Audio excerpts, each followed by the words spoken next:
Hello viewer, welcome to Chungu cha Jamii. I'm your host Eunice Mugo. Today on the show we are talking about dealing with grief. More so we are looking at the men's side. How do men deal with grief and how do they come out of it strongly and also be able to help also the family and those around them because they are the pillar of the society. Send in your question, interact with us across all our social media networks. That's GBS TV Africa. And our SMS line is 21144. I'm not alone today. We have Kathleen with us, who is a clinical psychologist, and we also have Mr. James, who is a counselor. I will allow them to introduce themselves. Welcome, guest, starting with you. Oh, thank you so much.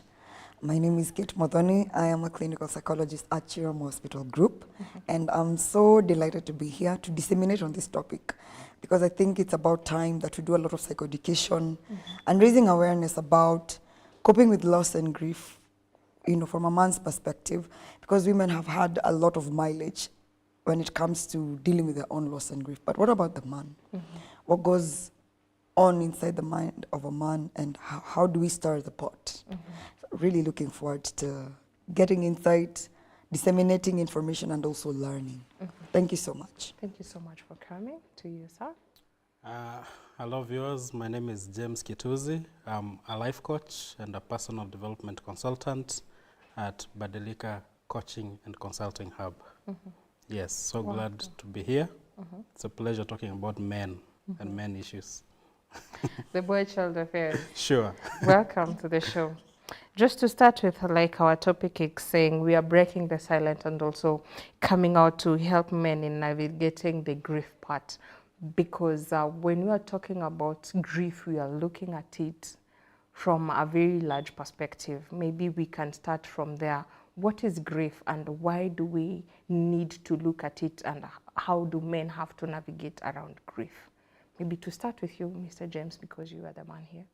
Yeah, it's almost an unfair question to ask a man because first of all, grief is, as you said, something that can be taken very superficially in terms of what is it? Is it a feeling? Is it an emotion?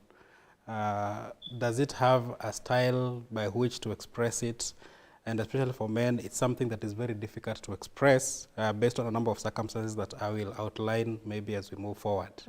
But grief is basically an emotional reaction to a painful loss.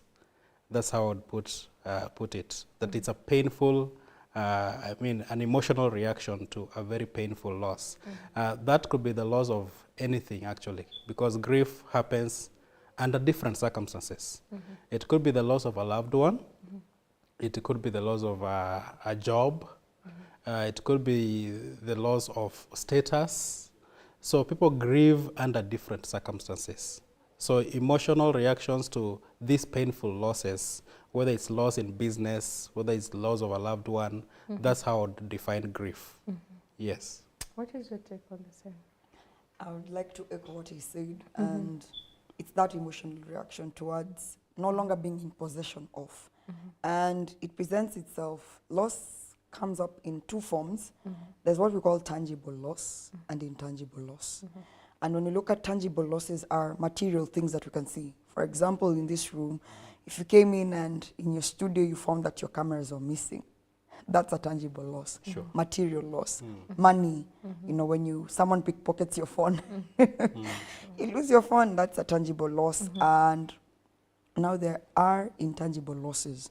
When you lose a status, you are maybe married, it's not tangible, but it is there. And you're going through the process of divorce. You had a family, you've lost a family. That is an intangible loss. Another intangible loss that we have come to be accustomed to is the loss of health, good health.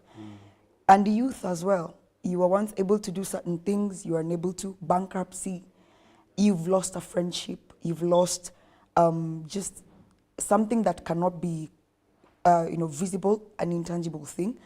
But the pain, what he has talked about, the emotional reaction towards losing, no longer being in possession of that particular thing, comes up. And also now a person, bereavement, when you are dealing with the loss of a deceased or a loved one who's no longer present with you. And basically, yes, that pretty much defines, just to add on what he has talked about, what grief and, you know, coming from loss is basically. Yeah. Interesting.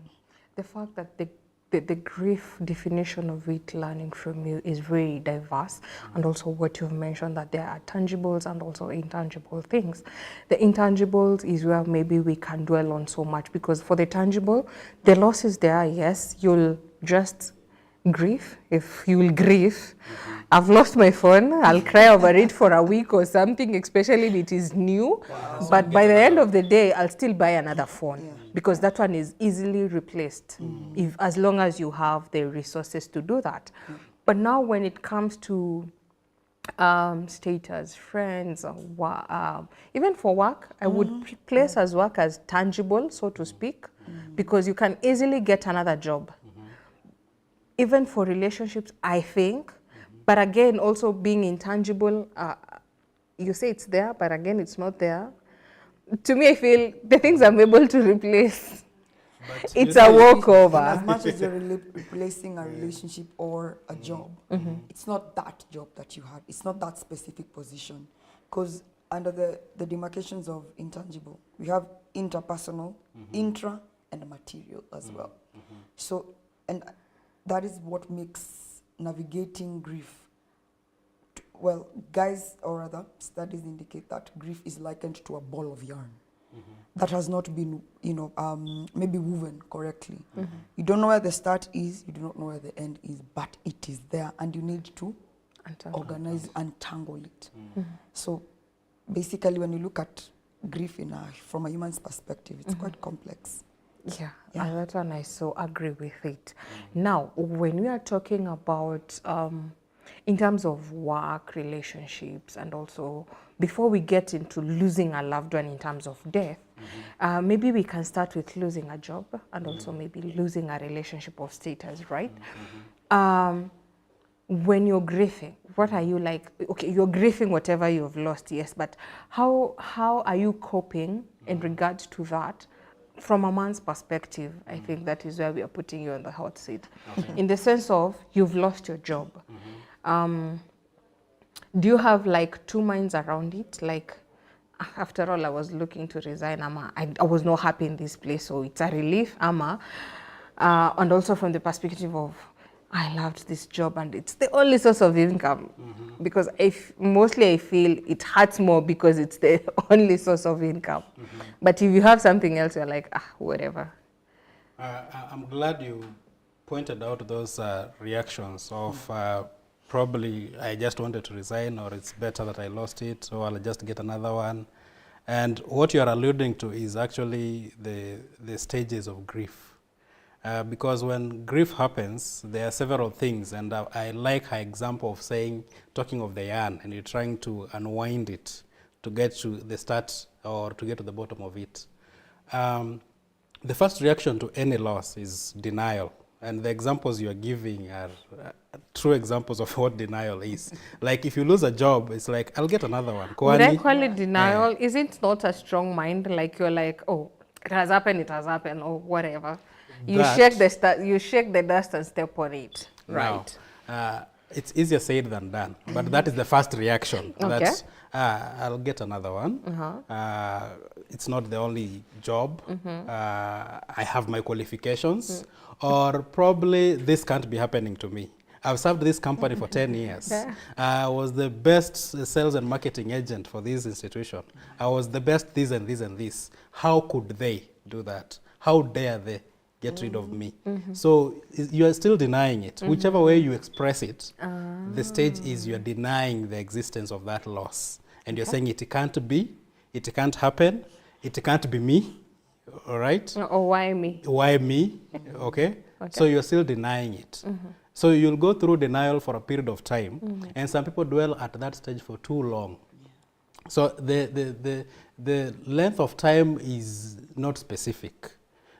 Depending on what loss we are talking about. If, for example, it's a loved one that you've lost, you see this is a person who's irreplaceable. So you, in as much as you'll go through grief and say, I've gotten over it, you really never get over it. because the person you've lost is irreplaceable. If it's a child, for example, somebody can tell you, "Sutazaa wengine, you'll get other kids." But you see, those other kids are not the kid you lost. True. You get? So it's something that you will never really get over, but you will learn to cope with time. But the first reaction is always denial. For example, if you go to hospital and then you're told, especially for those who suffer from terminal illnesses, you have 3 months to live, you have 6 months to live. The first reaction is, me, I've lived a healthy life all my life, so I'm thinking the doctors must be wrong. We need a second opinion on this. So you're still denying the fact that... Really? Yes. How? Me looking out for a second opinion, is it really denying? Like, I just want to confirm and be sure. Sure. Exactly. To confirm. Yeah, and to be sure confirm. you're denying. Even after the initial report. even after the 10th test, even after the 10th test, you'll still be thinking, maybe not. All the They machines could be are wrong. Yeah, they could be wrong.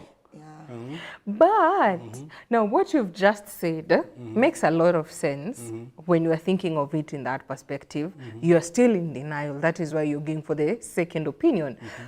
But now what happens if I'm from opinion 1, 2, 3, then the fourth one proves me right? And I'm like, you see, I told you guys so. In that case, then, there's no grief, there's no loss. So you are relieved that whatever you were afraid of losing, which was good health or a loved one, will no longer be lost. Therefore, you are relieved.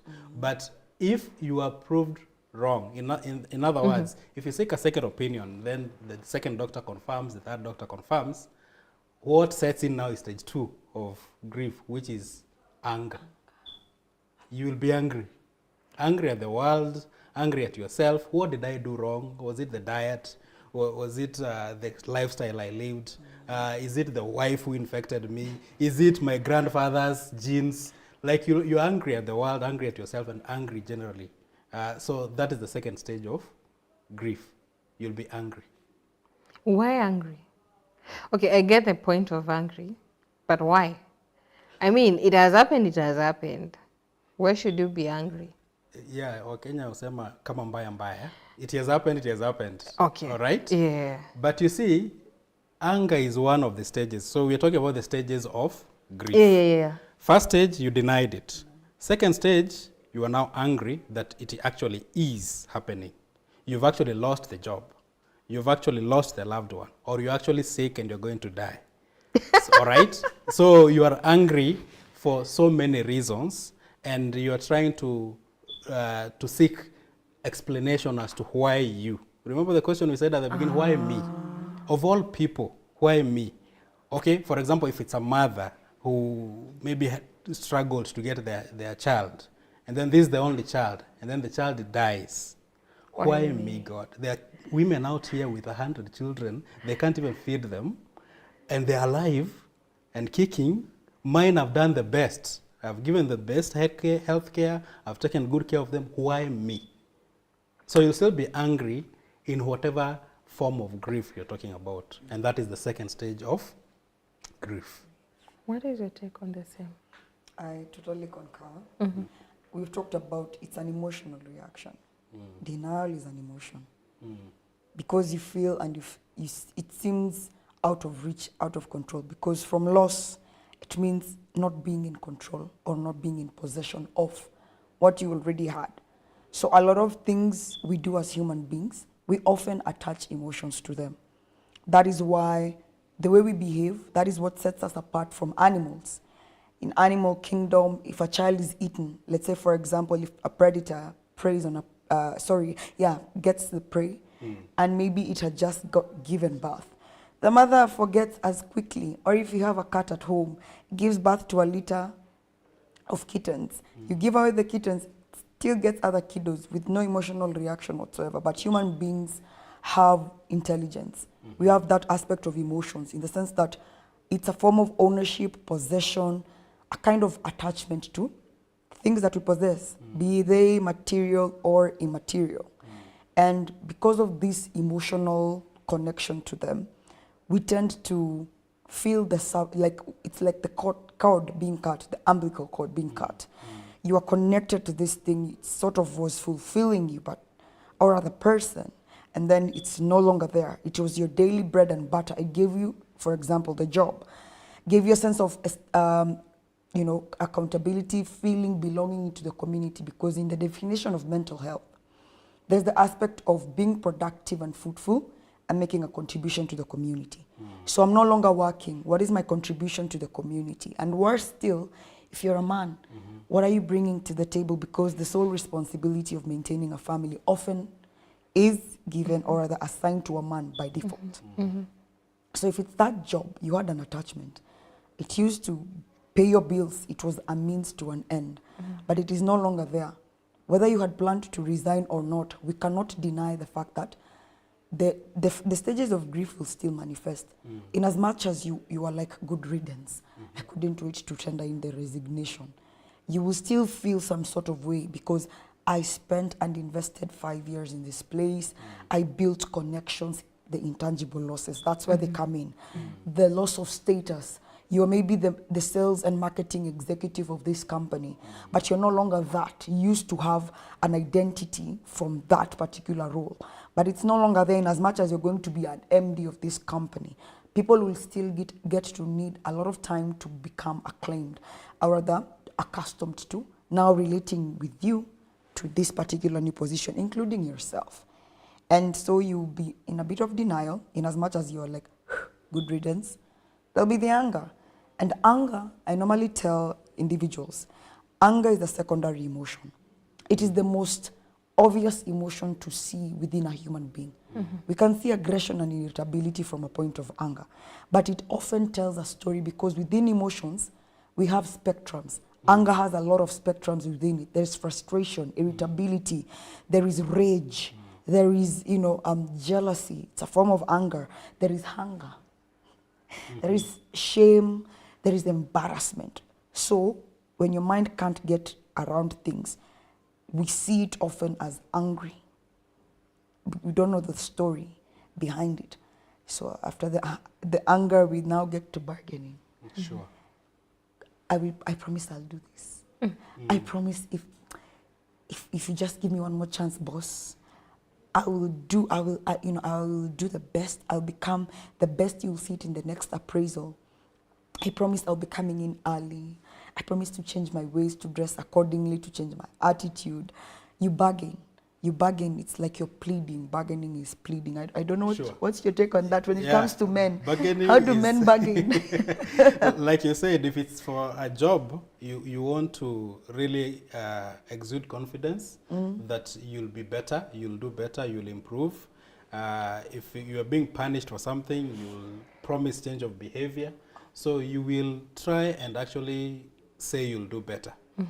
In terms of health, for example, you'll also bargain in the sense that maybe if I start eating right now, things will change. If I improve my diet, this will go away. If I seek a secondary opinion, this will be proven wrong. So you're still bargaining. In other words, you're trying to seek help, assistance, relief from a higher power. If it's a job loss, then you want to even meet the board. Can I meet the board then? You are just my You have the courage now to meet the boss because I can explain to them. If you can't understand me, let me meet the board. All right? I want to appeal this. If it's a court case you're losing, you want to go to a higher court. Even without looking at the cost of everything. No, because you just want a higher opinion on this because you're thinking, this can't be it. There must be something else. I want us to take a break, and when you come back, we'll just pick it just from there. We need you just need someone who is higher in terms of bargaining, you know. If it is a court case, you'll go an extra mile in terms of finances. Your appeal. Right? Get You'll have lawyer. to pay your lawyer, you'll have to pay, you know, it always comes with a cost. Even if you go to the board, kwanza if you go choma at the board, there's no point of no return. It's a point of no return because I mean, you've banned. Banned. Yes. So Yeah. maybe when we come back, we proceed with the other proceed stages. Yes. I hope you're learning as much as I am. Send in your question, interact with us across all our social media networks. That's GBS TV Africa. Our SMS line is 21111. We'll be back shortly.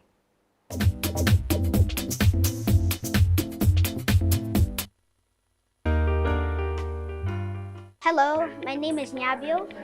I'm from Mahanim. Call this school a good school because the second my mom saw it, she saw it was Christian based. And when I see Christian based, that's what the character my mother wants for me. And I like the sports that we play for PE. Like sometimes we play table tennis, we can play football, we match, and on Fridays we have games. And we verse the teachers in football. And this is why I think the school is the best school your children can go to.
Everywhere, GBS.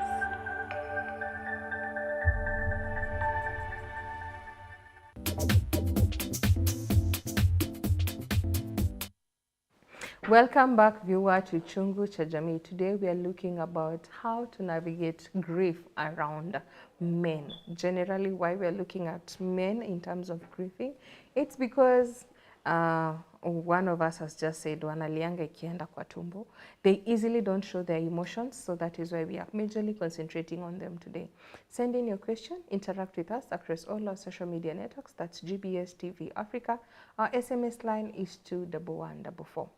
So before we went on a break, we've defined what is grief, different types of grief, and also stages of grief. And we are here at the anger issue. We've just seen how you're coming from stage one of denial, now we are into anger, and now we are in bargaining. Now, to me, when you're talking about bargain, it comes with a lot of cost. There's always this saying that says, the longer you take to get out of a bus that is going into the wrong direction, the more expensive it will be to go back to where you're supposed to be going. Sure. Now, when I'm putting this one into context, I'm like, if I'm going to now the higher ranks, me coming back to like, how do I put it? To like redeem myself, it will be more expensive. Why? I'll be given a chance maybe, and then now meeting up the expectations and the limitations that are put there, the stake is so high compared to maybe the manager or the supervisor going to bargain on my behalf. So what is it that pushes not only men but everyone in terms of now being in the third stage of grieving, to go to the bargain and seeing that whoever you're dealing with at that particular time is not suitable to help you, is not in a state of helping you, and you need a higher person in terms of authority? That's a very interesting question. And also I like that you are saying the longer we spend there, the more it costs us.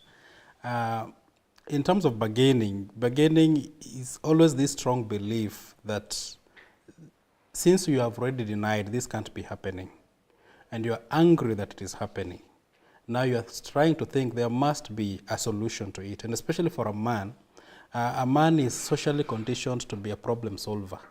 You want to fix things. You want to make things right.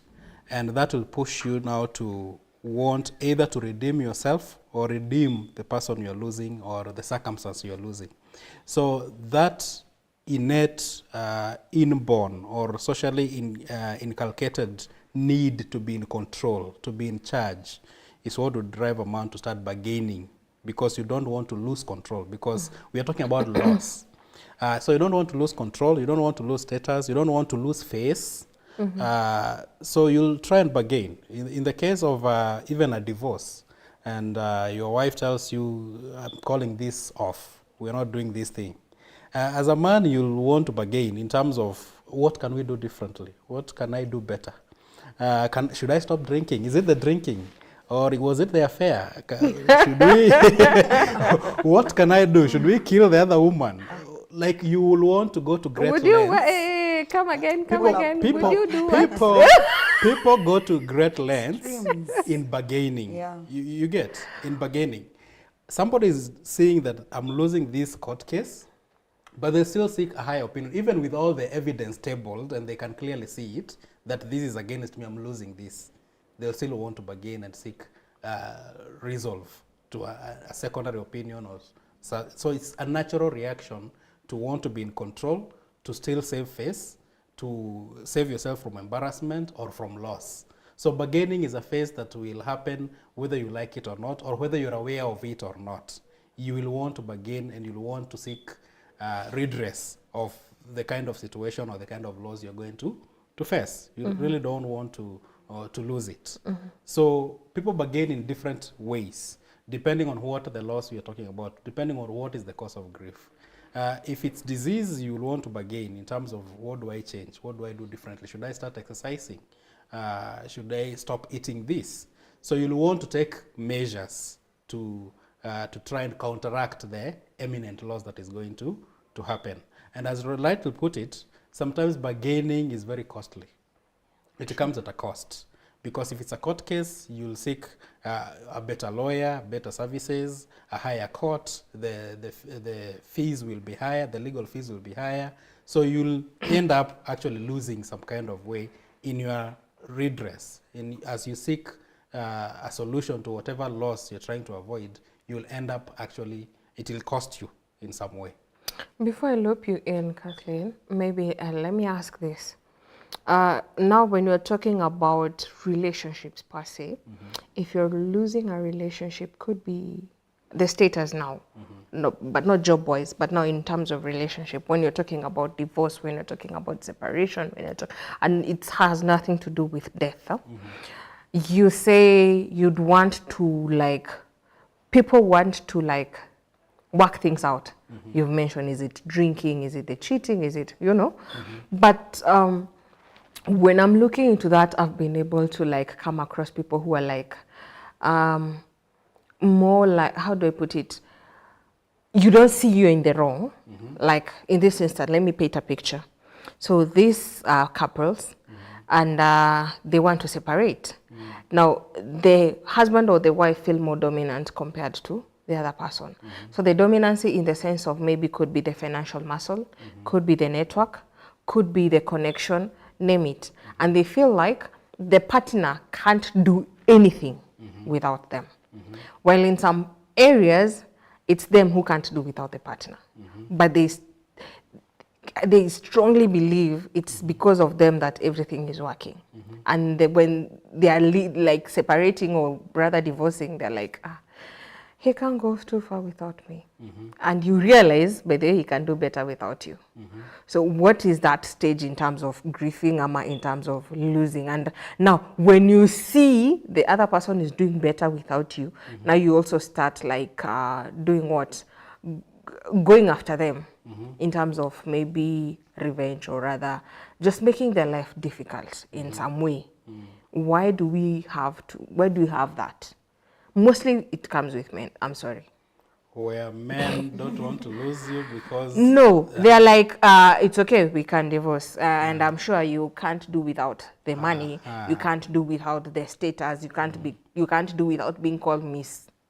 And now when I leave you and you see my life is thriving way better than I was with you, because you're looking down on me, and yet I'm doing better without you, you're like, okay, want now to bring me back, not to be with me, but just to make my life miserable.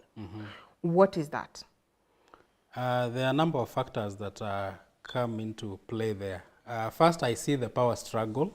The power struggles between couples, and this happens a lot, especially in modern marriages, where people view either money as a symbol of power and authority, either status. For example, if you are married to this CEO or this high politician, there is some status that comes with it, with being called first lady, with being called mama county or something.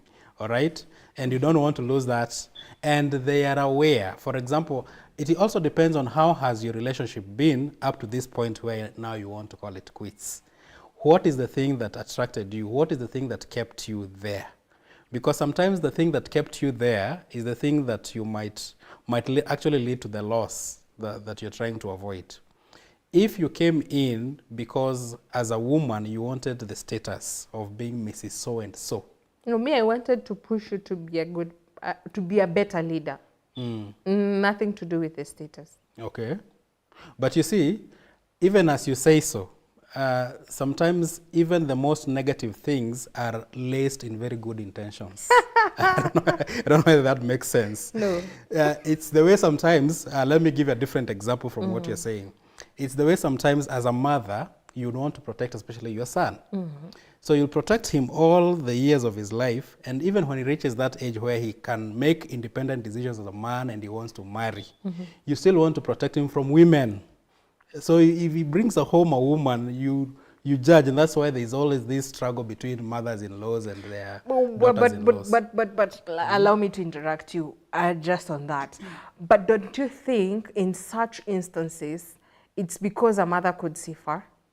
Because based on research and statistics, in most cases, wherever a parent tells you, no, this one is not going far, 90% of those relationships don't go far. And you'll come to realize and you're like, mom was right or dad was right or...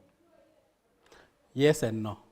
Okay. Yeah. Sometimes mothers are right or parents are right. Sometimes they're absolutely wrong because That's probably 90%. Probably they're speaking from, I wouldn't want to put a figure to it. It will depend on what the circumstance is.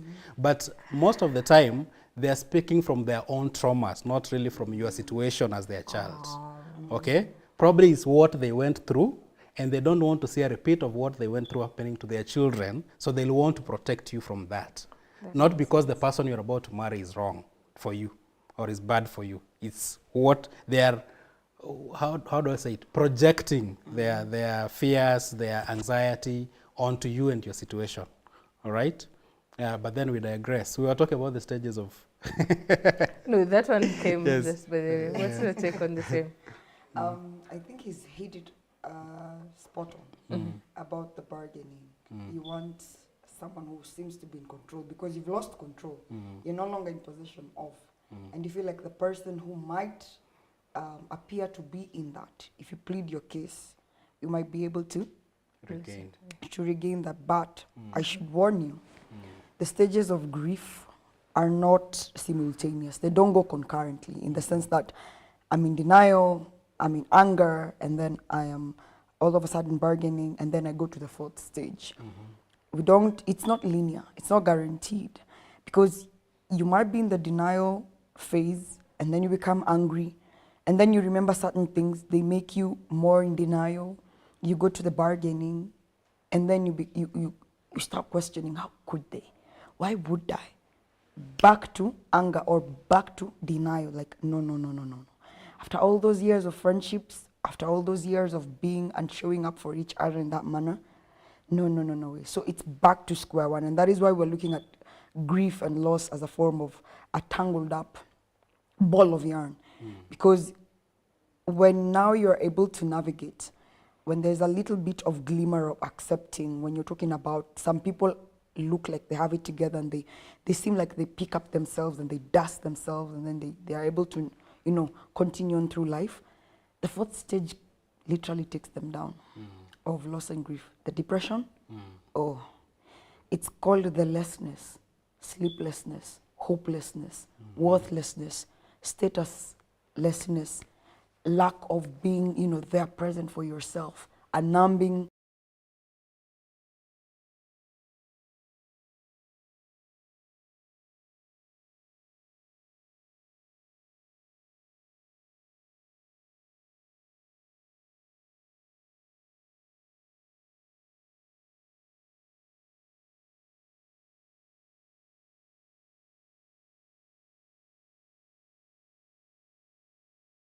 You know, pickpocketing you, or you never thought, like right now, in companies which were receiving, you know, donor aid, most of them are facing a lot of redundancies.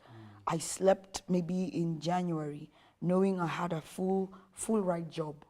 You know, I had a severance pay. My family was safe. And then the next month, it's not that I did anything wrong to warrant that, but situations that were out of my reach, they literally happened. And that gets you into a very sad mood, because in that circumstance, we have no one to pin it on. It's literally situations over and beyond you, and then you realize my limitations. Like, yo, it could happen. There's no such thing as job security per se in 100%, and that's why you're told to diversify your earnings, your income, to diversify, to dig deep and get to know what else can I do as a human being, what else can I do and, you know, earn from as a human being. So the depressive phase is when now reality starts sinking in. It's like you wake up and you're like, you mean I will never hear their laughter? You mean I will never see my kids again? You mean I will go back into the dating scene? Someone said the market is filthy. In Swahili terms, it's soko ni chafu. How do I go back? Someone, okay, a phenomenon happened. Someone was going through a phase in their life where the marriage was coming to an end. And he was like, I am 47. And how do I go back to planning dates, to start, how do I start over wooing? A 20-something-year-old or a 30-something-year-old, what do we even tell them nowadays? How do you go about planning a date? What activities are there? So the reality hit him so, but you're laughing. You know, it's true. It's true. For men, they feel like, what am I even going to tell her? How, you know, the time you were maybe engaging your missus, your former missus, you weren't supposed to buy makeups and perfumes. They weren't very much expensive. But right now, there's so much happening. I need to plan dates. We need to go hiking. We need to go to yoga class, bungee jumping, zip lining. You're like, first and foremost, can my back put up? Yeah, my back is, my heart, my back, my bones, my organs, they're saying something different. But this young person who's oozing life, or my age mate, is so empowered. So there are very many dynamics, even in women as well. You're laughing. But it's a sad reality. And then that's when it hit them and they're like, oh my goodness. Now the grieving, the real grieving, the isolation, the withdrawing, the anger also, because depression has some bits of irritability. Yeah, you sort of lose your mojo. And in depression, in men, the most weird thing about depression in men, and I feel like it's the one that drives them to suicidality, we can't ignore that aspect, is the fact that men tend to have high functioning depression. In the sense that, as James, you cannot drop the ball. Yes, we have faced this loss as a family, And I have to keep but the face. you have to keep the ball running. disregarding his emotional feelings. Men are often told to take the emotions, put them in a box, lock them, and don't even pay attention to them. So they experience, we have a scientific term, it's called dysthymia, high functioning depression. That person is extremely depressed, but they're always the life of the party. They have a lot of energy. It's literally diabolical in the sense that these are two different people. Hence, the case of former comedian Robin Williams. Last week on Tuesday, we saw the news, a CEO of a prominent company died by suicide. And that morning, a gentleman, it's all over in the news, a gentleman went to Afia Center, died by suicide.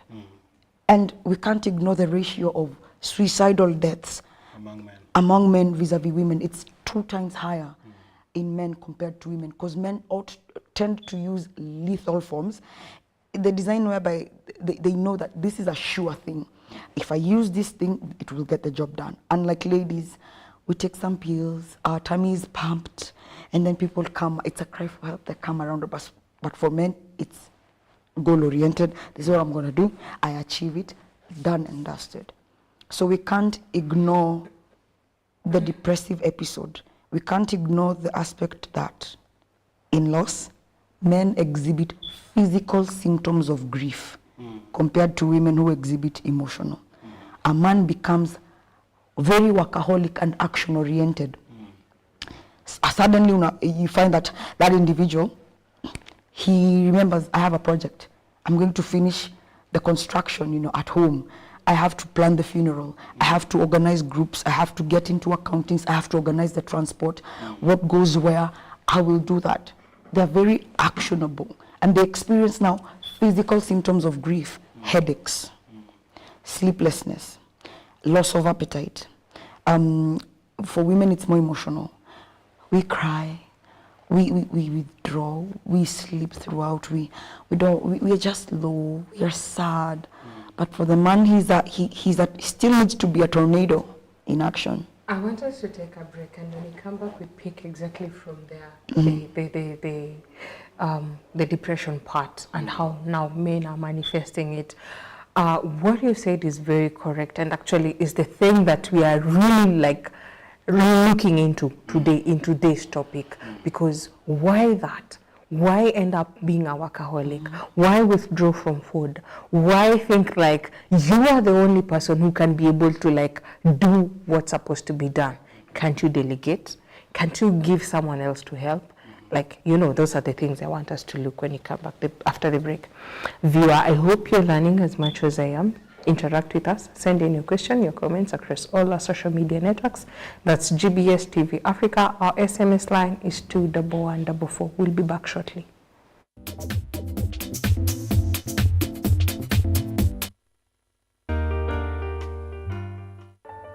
This program, Out of Despair, brings people out of a desperate situation.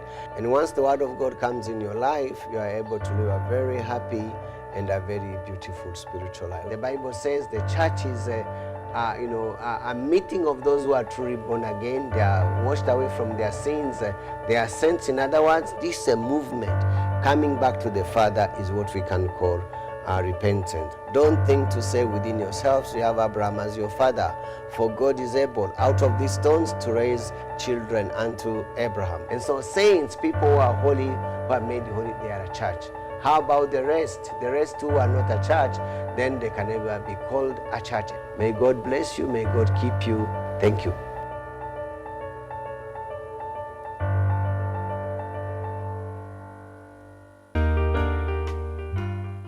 We are going to be talking about goal setting itself and building resilience. Goal setting and building resilience. So hawezi sema nita set goal then someone else akuja kuwork on the goal. Hawezi sema uta set goal yenyewe mwenyewe huwezi reach. Hawezi sema uta set goal na mali una stand huwezi reach ile goal umeset. Just imagine I've promised someone that I will do something to them by the end of this year, and then surely I fail.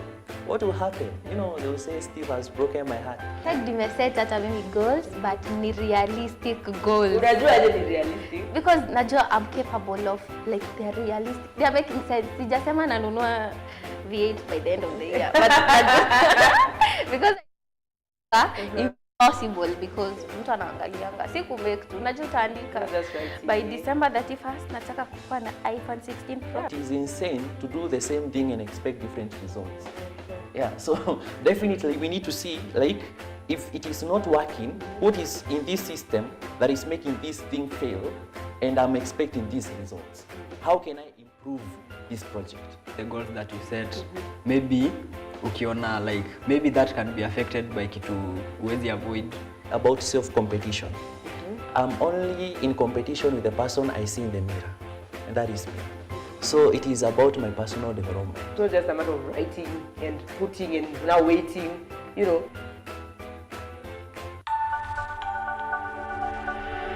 Everywhere, GBS.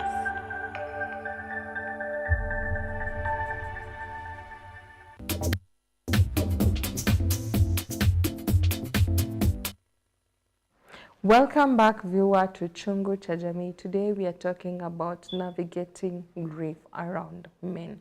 Interact with us, send in your question across all our social media networks. That's GBS TV Africa.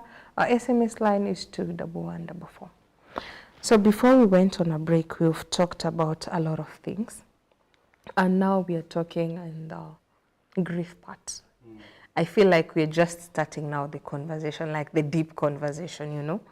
But now the grief part, like you've just mentioned, like this is when men are coming out like now to think and be more of workaholic. This is when they see this should be done, because the responsibility are there. Now, me, the concern that I always have when it comes to men, I always najambianga mini brother, because I always feel for the men in the sense of, can't you delegate? Can't you like pass the responsibility? Why do you have to die with all this pressure in the sense of you think you are the only one who has to deliver? You are the only one who has to do it? While you can instruct someone, like, can you do this? Hata akifanya vibaya, ameifanya halfway. Ukikuja, it's not like you're doing it 100%. At least it has easen your burden. Why not delegate? Why not ask for help? Why do you have to die with all the burden?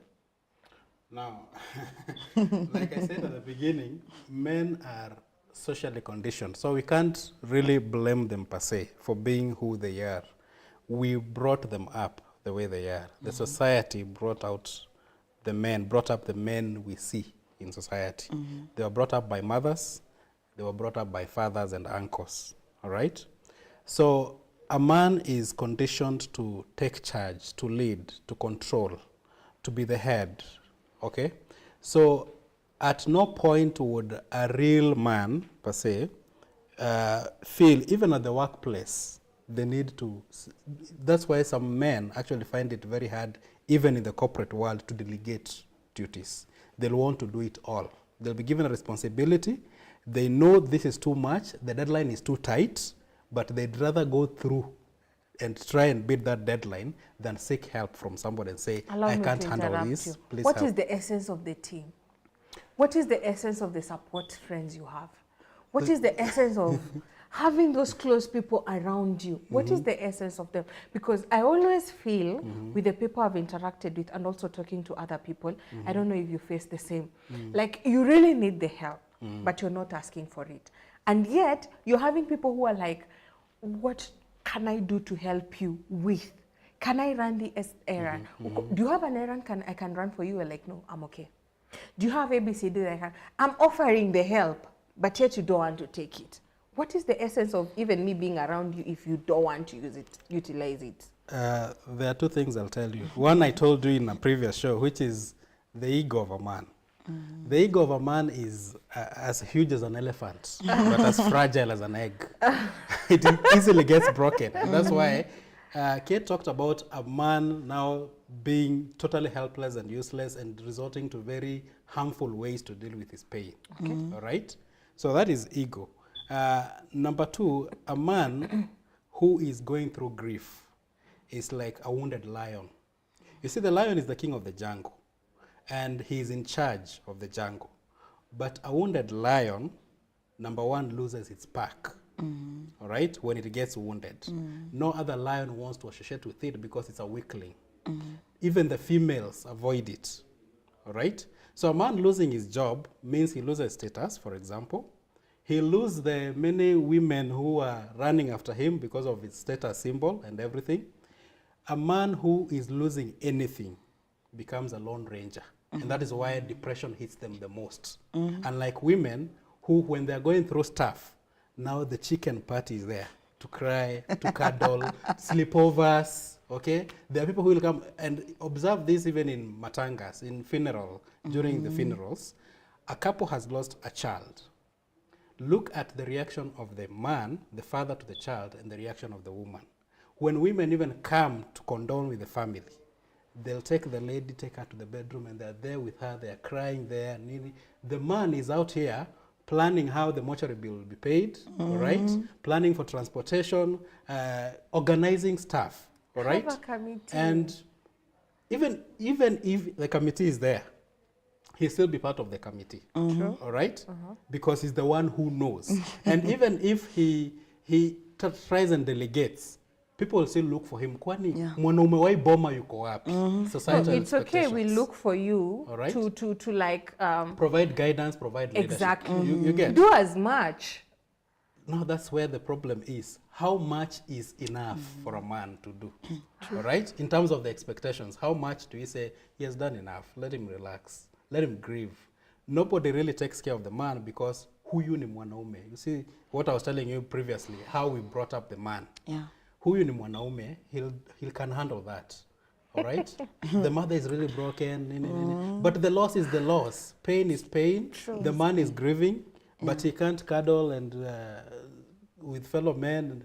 And so I was talking about the man being a lone ranger in the moment of grief. And that's why depression hits men the most. This stage 4 of grief hits them the worst. That's when he'll go drinking. Yeah. Even start drinking if he was not drinking. All right? That's when he'll go to extremes, whatever the extreme. If he was a workaholic, he wants to be lazy. Now he doesn't want to do anything. If he was lazy, now he wants to do everything and prove himself. All right? So they go through moments of extreme ends. All right? And that's why even a man who was calm and collected all through, during moments of divorce, during moments of where he has been dumped, even not divorce, you see a man chopping off a lady's head, okay, in a moment of anger and depression. So these things happen, these moments of violence, all those are extreme ends trying to deal with or go through grief. So if he's not managed there, then that's when we either lose the man or lose the loved ones around the man. And that is why this topic is very important. That's that so we really need to chaotic. find ways to help this man at this stage of depression. Yeah. How do we help him navigate through it? Yeah. What's your take on this? And I love what he has brought out, the aspect of the Lone Ranger, whereby the lion loses or rather gets wounded and loses his pride. Basically, it's called a pride. He loses his pride, his ego with it. One of the things we need to learn as a society is not to devoid men from emotions. We are, and this is one of the things I always say, human beings are emotional beings. Before even we witness behavior, the way we look at progression of mental illnesses, it starts from the thought process. Is a thought in alignment with the cultural boundaries of that particular society? So this person has been encultured to be stoic. We have a phenomenon called stoicism, whereby men are told, hide the most vulnerable and the best parts of yourself within. You know, hide them. We want to see this muscular energy, masculinity. We want to see it. And masculinity has been devoid from any form of emotions because emotions are often pinned on the feminine energy. So this man is devoid of emotions. He's just but a physical representation of power, status, symbol. And then there's a funny thing that happens when the soul and the pillar of the community is unwell. There's a lot of uncertainty in the sense that there is a ripple within the society, the fabrics of society themselves. How can you be crying? So if this is the dad and they're crying and they're broken like that, or this is the brother They are crying and they're broken like that. So what of the females now? What about the children? If the pillar of strength is not okay, you know, he paints the picture of the home. The basic unit of any society is the family. So he's a representation of the home, the family, the community, and now the society at large. So we can easily collect labels. One of the things about grief and why it's so dangerous in men is this person who took a box and put in all the pain and put the box somewhere. When they experience a form of another grief, or sorry, loss, we have something called triggers. So much that it will be a sum collective total of all the things that I never grieved. They will come up in a very, very interesting manner to the point that I might lose my mind. So there's a phenomena called prolonged grief or complex grief. So there's a time frame whereby we can give, like it's culturally appropriate, you can grieve this person, it's within limits for lack of a better word. But then again, it goes over and beyond. You use that loss and grief as a crutch, not to continue on with life. And here it's where it gets interesting. So from an interesting point of intervention, we always look at the fact that we have notes and tones that will make you mark time at the depressive state or you move on to the acceptance stage. One of the ways you go to that particular stage is to acknowledge the fact that you can never really get over grief and loss. However, you grow, or rather you find new meaning. You accept, and then you build your life around that. For example, if I am a person who's lost a father, no one can ever replace the father figure. It will always be there that I lost the biological father. So how do I navigate? It starts with accepting and knowing that now I need to build my life around not having that person anymore. I need to build new meaning. So we look at it as a form of like maybe a dot, or rather a big blue, green, whatever color of circle. So we add rings of life, meaning that there are signs of life, that we can grow through it. If my dad was the one who was maybe filing my taxes, I'll have to find or rather seek assistance from someone to help me now file my taxes. If he was the one who was up to date with my construction, you know, he used to play that masculine, he brought that masculine energy to me. Are there uncles? Can I ask for help, or can I learn how to do them?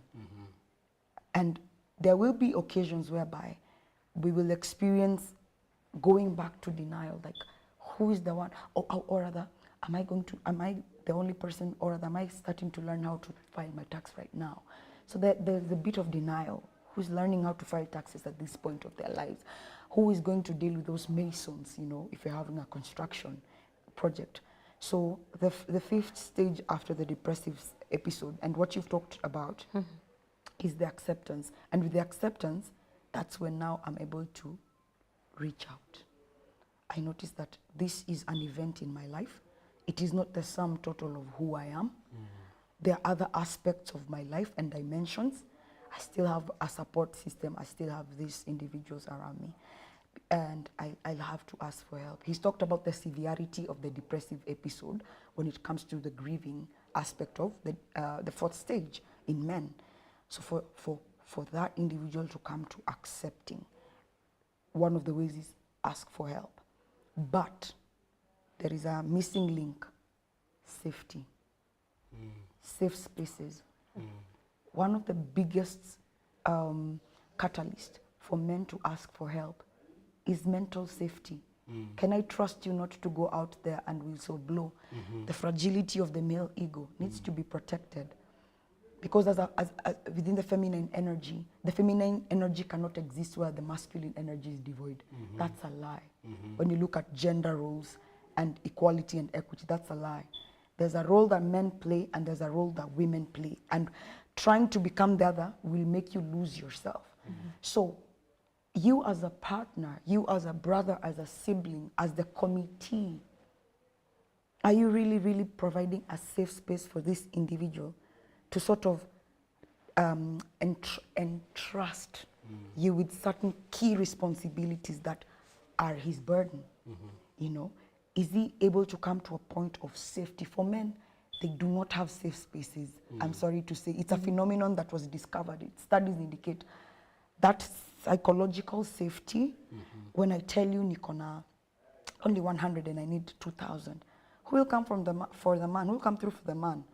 But if a lady says, oh, I need money for my nails, everyone will be in her inbox like, hey, baby girl, how much did you say it was? 500, 2K, 3K, but a man, yo guys, I need money for this and this, kuna project imekwama. Jikaze bro, tuko kimoja.